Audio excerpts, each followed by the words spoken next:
E nós hoje vamos iniciar um estudo do primeiro milagre de Jesus. Porquê?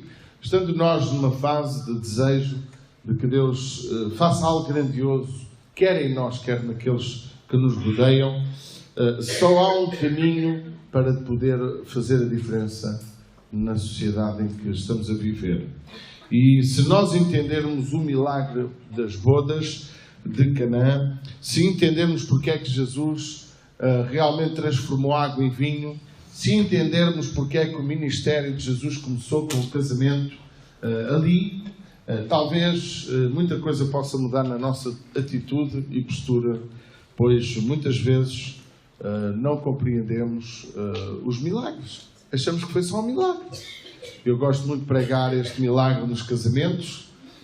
Posso dizer-vos que é um texto fabuloso para isso, mas porque é que Jesus começou o seu ministério com um milagre destes, transformando água em vinho, transformando algo que, segundo muitos, diz que Jesus nunca podia transformar água em vinho fermentado, outros dizem que sim, mas não é essa a questão do milagre, mas a questão do porquê que Jesus começa seu ministério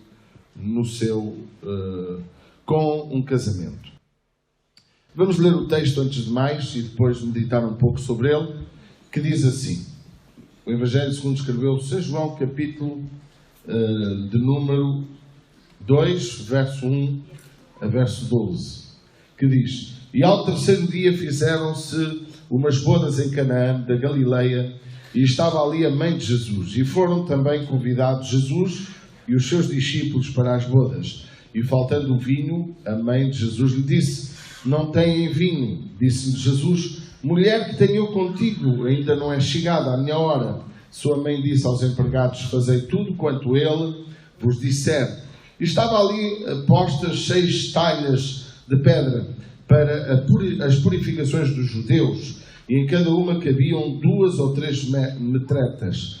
Disse-lhe Jesus: Enchei de água essas talhas, e encheram-nas até em cima. E disse-lhe: Tirai agora e levai ao mestre-sala. E levaram. E logo que o mestre-sala provou a água feita vinho, não sabendo de onde viera, se bem que sabiam os empregados que tinham tirado a água, chamou o mestre-sala ao esposo e disse-lhes: Todo homem põe primeiro o vinho bom, e quando já tem bebido bem, então o inferior, mas tu guardaste até agora o bom vinho. Jesus principiou assim os seus sinais em Canaã de Galileia e manifestou a sua glória, e os seus discípulos creram nele. Depois disso desceu a Cafarnaum, ele e sua mãe e seus irmãos e seus discípulos, e ficaram ali não muito poucos dias. Não quero ser longo de maneira nenhuma nesta meditação, mas queria começar por dizer, meus amados, se queremos conquistar, se queremos uma vida cheia de Deus, se queremos fazer a diferença, o nosso ministério começa na nossa família. Tal como o ministério de Jesus começou numa família. Não há outra forma. Ou nós olhamos para a nossa família e queremos olhar para ela e fazer a diferença com a nossa família, ou nada no nosso ministério terá grande força. O ministério de Jesus começou aonde? Num casamento. Porque Jesus Cristo, Ele quis nos ensinar com este primeiro milagre que tudo começa aonde? Na família. Então, não temos como poder fazer a diferença na sociedade que nos rodeia, não temos como fazer a diferença entre as pessoas que nós queremos influenciar para Jesus se algo não acontecer maravilhoso dentro da nossa própria casa. Meus amados, não é em vão que Jesus começou o seu ministério ali. Família é sem dúvida o casamento, este casamento é sem dúvida também uma prefiguração daquilo que vai ser a eternidade com Deus. Note que nós somos a Igreja de Jesus, os cristãos, eles são vistos pela Bíblia como a noiva de Jesus. Já ouviram essa expressão? Aliás, Jesus mostra algumas parábolas, a parábola das virgens, a parábola da grande festa, Jesus apresenta no seu ensino muitas coisas sobre família, sobre casamento, tanto que nós vamos fazer parte das bodas do Cordeiro. O livro de Efésios, Pedro, etc., e a Epístola de Pedro, ela revela também que nós somos a noiva do Senhor Jesus. Noiva essa por quem Jesus pagou o preço das nossas próprias falhas, mas também fala que somos uma noiva pura, imaculada, santa, uma noiva que é protegida pelo noivo. E não há dúvida que Jesus começou o seu ministério num casamento. E eu quero dizer a todo o casamento aqui representado que nós não podemos influenciar os filhos, os primos, não conseguimos obrigar ninguém a ser fiel a Deus, obrigar ninguém a caminhar com Deus. Mas podemos, de facto, fazer a diferença entre a nossa esposa e lutar pelos nossos filhos, fazer a diferença, porque a Bíblia diz e mostra-nos a palavra de Deus que até quando Josué ele estava para tomar posse e tomou posse, ele pôde dizer: eu e minha casa serviremos ao Senhor.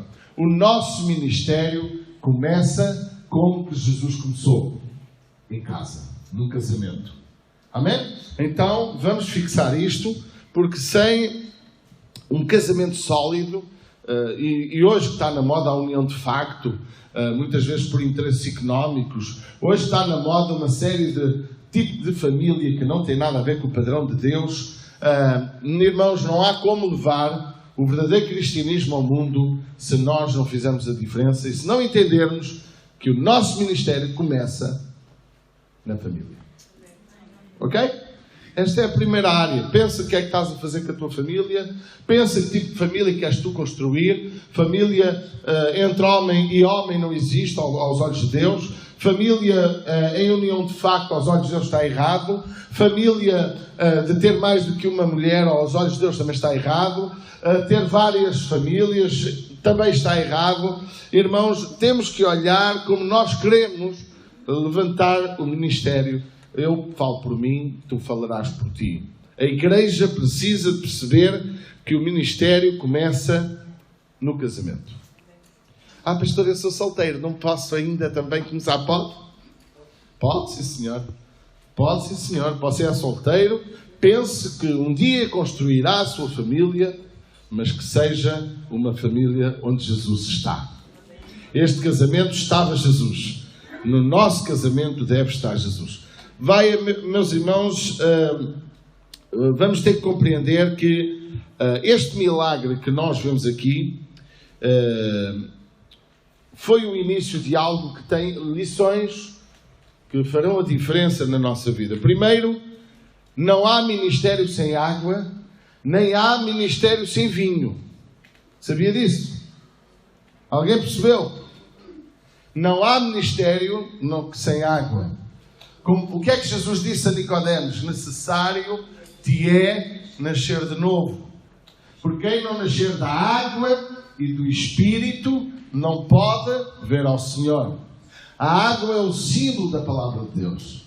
A água simboliza o poder que ela faz, o efeito que ela gera na vida do homem. E quando estamos num lugar onde Jesus está, temos a palavra, porque Ele é o dono da palavra. Ele é o Verbo, diz a palavra de Deus. O Verbo estava com Deus e o Verbo era Deus. E tudo foi feito por Ele. E pelo poder da palavra, que é a água, se fez céus e terra. Então, nesta manhã, meus amados, se tu queres ter o ministério, se tu queres ganhar almas para Jesus, se tu queres fazer a diferença, só tens um caminho para a tua vida, que é o caminho de te deixar purificar pela água. A Bíblia Sagrada mostra em Efésios 5 que quando a noiva, salvo erro, Efésios 5, podemos até inclusivamente abrir, que a noiva é lavada pelo poder da palavra, da água. Diz assim o versículo 26, que até podemos ler o 25 de Efésios 5. Vós, maridos, amai vossa mulher, como também Cristo amou a igreja e a si mesmo se entregou por ela, para a santificar, purificando-a com a lavagem da água, que é pela palavra, para apresentar a si mesmo igreja gloriosa, sem mácula nem ruga, nem coisa semelhante, mas santa e irrepreensível. Ou seja, sem água não há mistério.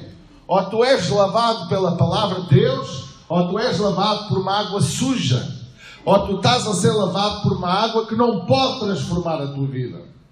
E quando Jesus pegou em água, ele disse: não há casamento pleno sem água. Mas o poder da água, ela tem um poder transformador, que se transforma em vinho. Porquê? Porque o vinho é símbolo também do Espírito Santo e da alegria de Deus na nossa vida. Porque quando a água entra numa vasilha, que era a vasilha onde foi colocado, uma vasilha de pedra, vocês lembram que nós somos como vasos nas mãos do oleiro, e quando a água é colocada num vaso lavado, num vaso limpo, naquele caso era um vaso de honra, era uma vasilha para água, para uma festa importante no conceito judaico, então nós entenderíamos que aquela água era água que simboliza a palavra. E quando a palavra tem um poder sobre a água, ou melhor, quando a palavra tem o poder, se transforma em vinho. E nós precisamos ser transformados, porque sem a transformação de uma vida sem água, de uma vida sem palavra, de uma vida sem limpeza, quando nós vivemos dessa maneira, nunca podemos fazer a diferença no nosso ministério. E nesta manhã, meus amados, Deus quer fazer algo diferente em nossa vida. Precisamos de que Deus coloque água nova na nossa vasilha. Ai, pastor, mas a minha vasilha está suja de pecado. Só há uma maneira de lavar. Tem que lavar a vasilha. Tem que limpar a vasilha. Há dias fomos buscar vinho. Para quem acha que o pastor não pode beber uma pinga de vinho ou tem que só beber sumo de uva, não encontro isso na Bíblia, por acaso. Não encontro. Encontro pecado, sim, embriagar-se. Mas, e também entendo perfeitamente, quem não sabe beber vinho, beba água. Porque há pessoas que não sabem beber um copo, têm que beber 1 litro. Há pessoas que só sabem beber de maneira que fiquem com a cabeça anestesiada. Isso é pecado, isso sim é pecado. Mas saber beber não é pecado, como saber comer.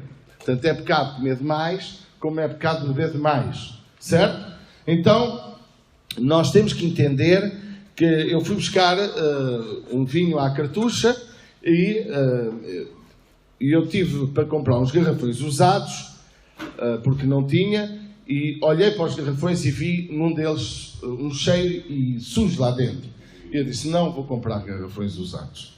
Não sei o que é que aqui andou, pode-me estragar o vinho. Mesmo que a gente lave, se houver algum líquido que pudesse contaminar aquele garrafão, dificilmente se limpa bem limpo, porque há coisas que têm poder de fazer mal à saúde, mesmo que pareça lavado, não é?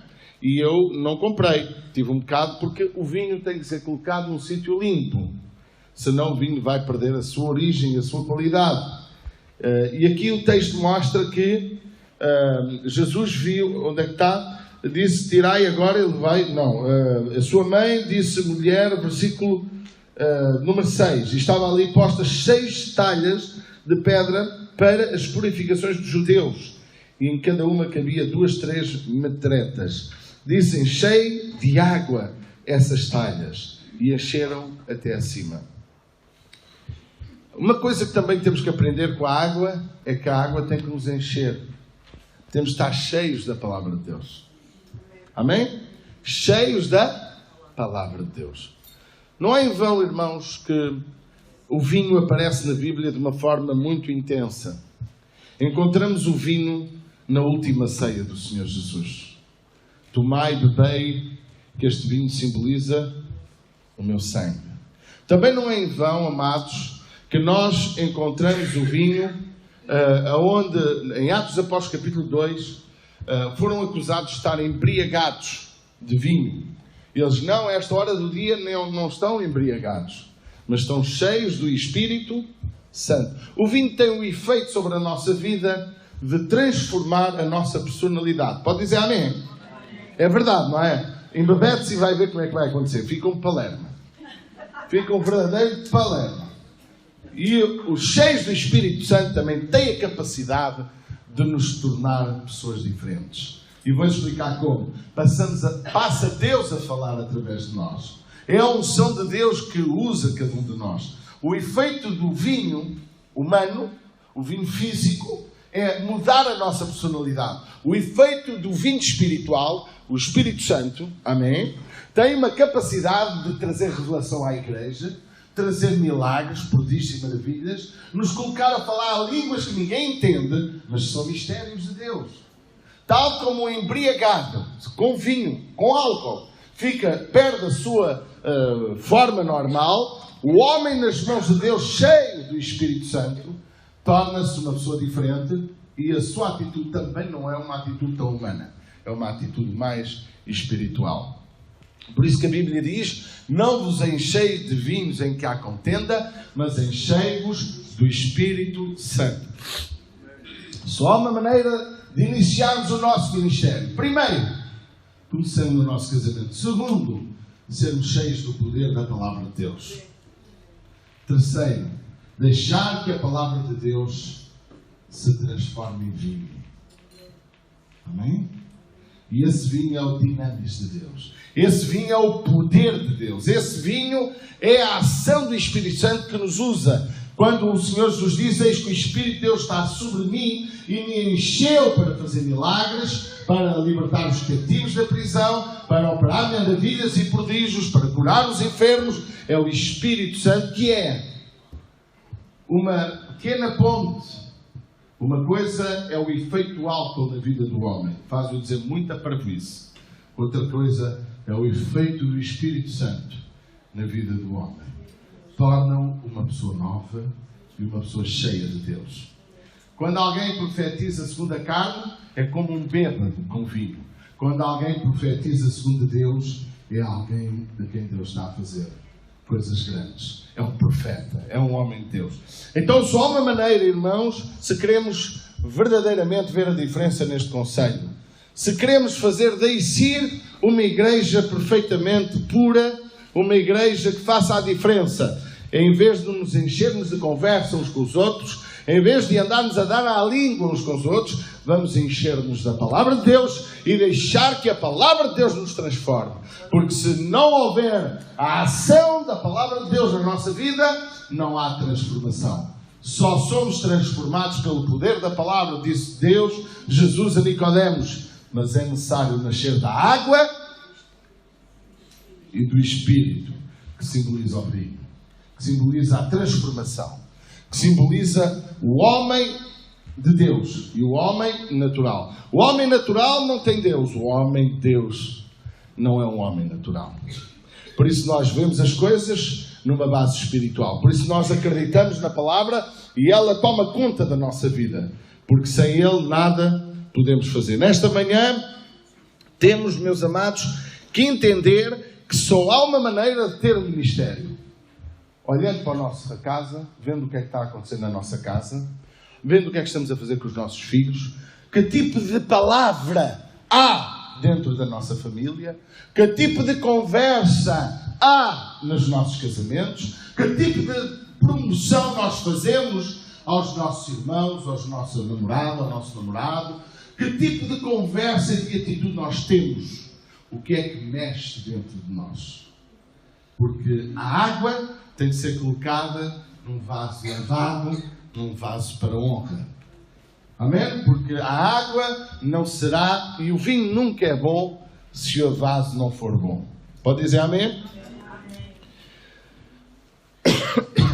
Então, meus amados, que nesta manhã nós estejamos dispostos a fazer algo grandioso. Estamos, amados, querendo fazer algo diferente, algo que pudesse fazer alguma coisa que pudesse conquistar vidas para Jesus. Mas só uma maneira disso acontecer.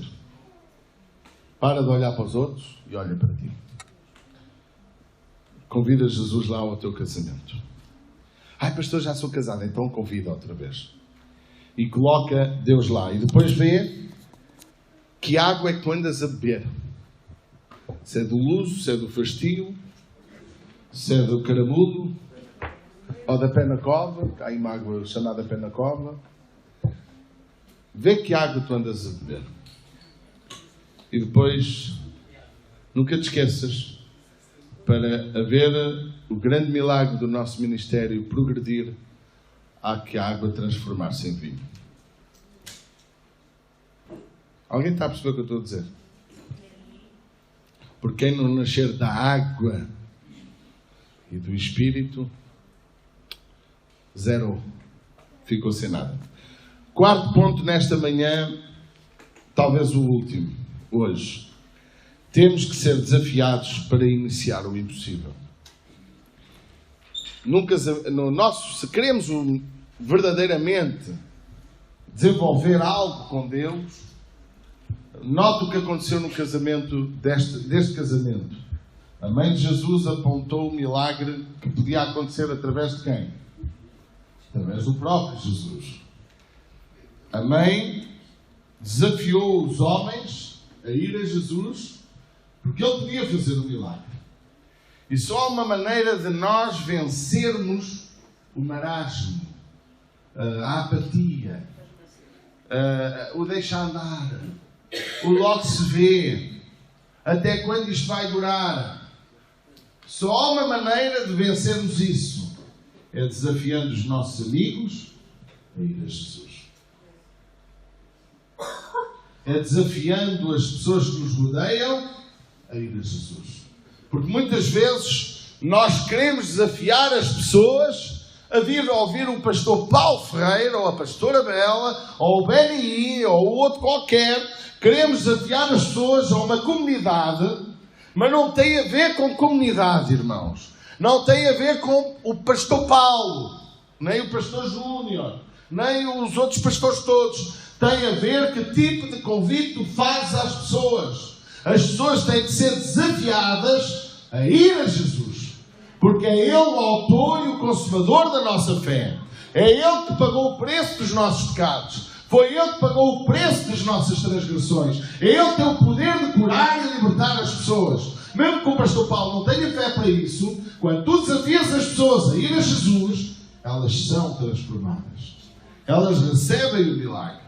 Então, se queremos de facto crescer, não pense que é só com Facebook e com redes sociais que vamos lá. É uma parte. Mas há muito mais. Tem a ver com todos nós dizermos a quem é o Salvador.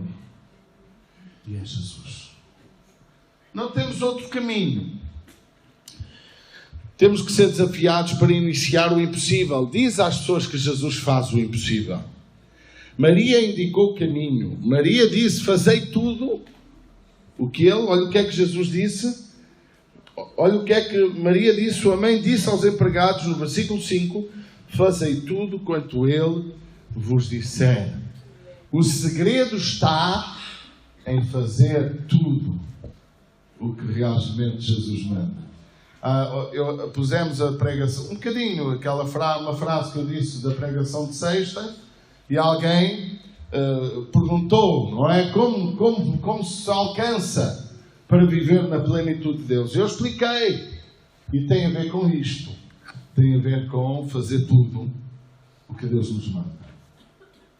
Não há como alcançar os milagres de Deus sem obedecer a Deus. Existem milagres que Deus faz sem tu obedeceres, mas não existe transformação no teu coração. Jesus curou leprosos e eles foram curados, não há dúvida nenhuma, mas não foram transformados. Só um, segundo o texto, pôde receber verdadeiramente a salvação. O que nós temos para dar às pessoas é mais do que um milagre, é um projeto de vida. Amém? Pode dizer amém? Amém. Você acredita nisso? Então o que é que temos que fazer esta semana? Amém? Desafie as pessoas. Desafie. Diga-lhes que Jesus tem poder. A Bíblia diz que Ele é o mesmo ontem, hoje e será para todo o sempre. Desafia as pessoas a receber Jesus. Desafia as pessoas a encontrar um milagre em Jesus. Ai, e ela diz, já orei muito. Não, você tem andado no lugar errado. Que água você anda a beber? Pergunta à pessoa, que água é que você anda a beber? Porque só a água da palavra de Deus pode fazer a diferença. Amém? Então que nesta manhã nós precisamos estar dispostos a iniciar também o nosso ministério para alguns, para outros renovar o nosso ministério, amém? Para outros, enfim, prolongar o nosso ministério. Começando por onde? No nosso casamento. Enchendo-nos da palavra de Deus. Bem-aventurado o varão que medita na sua palavra dia e noite. É como uma árvore plantada junto a um ribeiro, cujas folhas nunca caem, e dá o seu fruto na estação própria. Portanto, se tu queres um ministério, se tu desejas algo que Deus possa fazer em ti e através de ti, é hora de tu verdadeiramente beberes muita água da palavra. Muita gente conhece muita palavra, mas deturpa também muita palavra. A palavra de Deus não é para ser disputada. A palavra de Deus é para ser algo que nos faça ser alimentados para dar aos outros. Muita gente conhece a palavra para entrar em disputa, em guerra teológica, em ver quem ganha, quem perde, quem tem razão, quem não tem. Nós, igreja, não fomos chamados para isso. Fomos chamados para pregar o Evangelho. O Rodolfo, ele se calhar pensa que eu não ouvi, mas ouvi a pregação dele toda. E eu estava ali a ouvir. Não estava era na sala, estava ali no escritório a ouvir. E ele falou sobre a simplicidade do Evangelho. Lembram-se? O Evangelho é simples. Nós a complicamos. O Evangelho é muito simples. É hora de nós irmos à simplicidade do Evangelho. Amém? O vinho é poder. É uma vida transformada. Pode dizer amém? É um milagre. Como é que de água se faz vinho? Não é possível. Mas é o poder de Deus. É o poder da palavra. Como é que do nada Deus fez todas as coisas? Diz a Bíblia. Pelo poder da palavra. Quando a tua palavra sai água transformada em vinho, os cegos começam a ver. Os mortos ressuscitam. A pessoa que era drogada, que era dependente de álcool, era dependente de medicação, não dormia, não isto, não aquilo, é transformada. Porquê? Porque a pessoa não tem só água, ela também tem vinho, porque a sua água foi transformada. Podíamos falar do azeite também como símbolo do Espírito Santo, mas eu quero vos dizer que o vinho é símbolo de alegria e de gozo. Amém?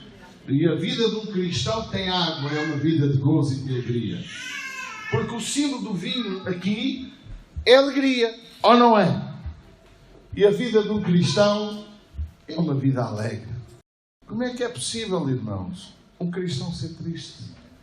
Não tem como, nem em tempo de guerra, nem em tempo de doença.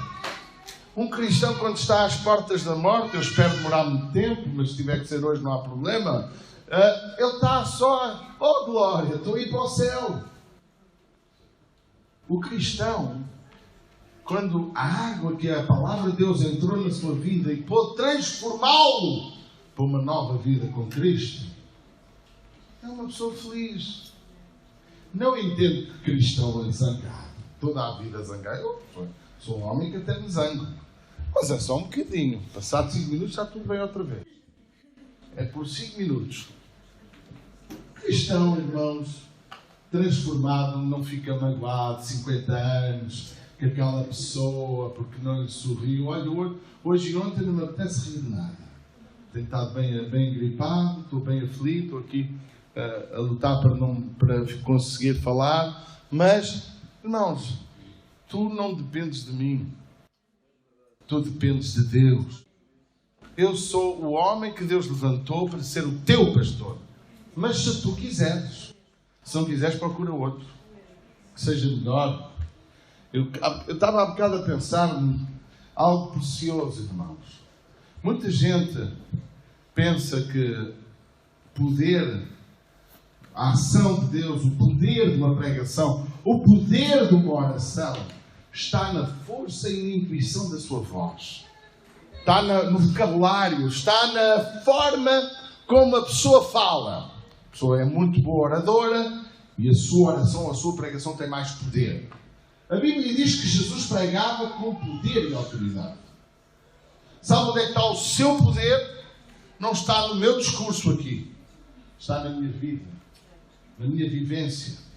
Como eu vivo, como eu realmente, se eu só prego ou se eu vivo. Pregadores é o que não faltam. Pregadores ouvintes de pregadores é o que também não faltam. O que nós precisamos é gente que vive. Cristianismo é mais que saber, é viver.